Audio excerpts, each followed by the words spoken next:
then what happened was I went back to school because I couldn't find a job that I wanted. I was trying to be like you in television or a bigger newspaper job. So I went back to Right. business school, went to an ad agency, but I love sports, had to get back and went back to a firm that sold sponsorships. And then I got to, and that was about 2 years selling golf sponsorships. And then Okay. I went to another firm that heavily into the second biggest agency, and they wanted me to run their athlete sports. Hmm. And one of my first clients was Kenny Smith. And I he was was going a to ask you rookie. about that. Yeah, he was a rookie. And Kenny said to me, that was one of their best. He was the sixth pick in the draft. And he said, I play basketball 2 hours a day. I have 22 hours to do things. Right. And so I asked what he wanted to do. He said he wanted to do broadcasting. Had never done anything. So I wrote up 75 ideas for Channel 10 in Sacramento, and they agreed to take Kenny on as an intern. He did 10 of the ideas, what's a day, Wow. typical day like, that kind of thing. Hmm. And then we got him a radio show too.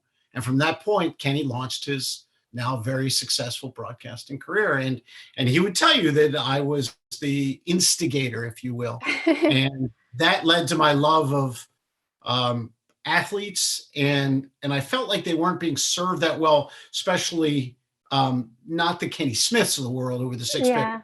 but anyone beneath like the first round. And I felt I could find my niche. And 28 years later, I'm still doing it. That's great. That's great. And I'm glad you found exactly where you want to be. You love what you're doing. I just want to backtrack a little bit because, the documentary just came out about, Kenny and Shaq and Charles and Ernie. And obviously, it's an iconic show.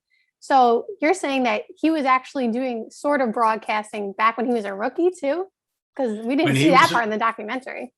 When he was a rookie, he was kind of a reporter for a news channel CBS 10, and they loved having this rookie go out and interview people and do reports kind of about himself, about a typical day and what it's like, and give a behind the scenes look.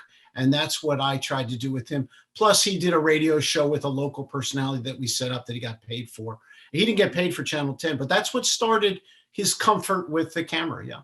Right. That's great. Now, like I said, it's an iconic show, and credit to you to help him, start it out on that career. He remains a friend to this day. I don't talk to him that much, but I saw him in Vegas. I want to say 6 months to a year. No, everything blends together. A year before this year, about 6 months before this year, I saw him in Summer League. He gives me a big hug. I need to call you. But Kenny's my guy. I mean, I was it's fun to see him, to know that, you had a hockey assist, if you will, in his broadcasting career.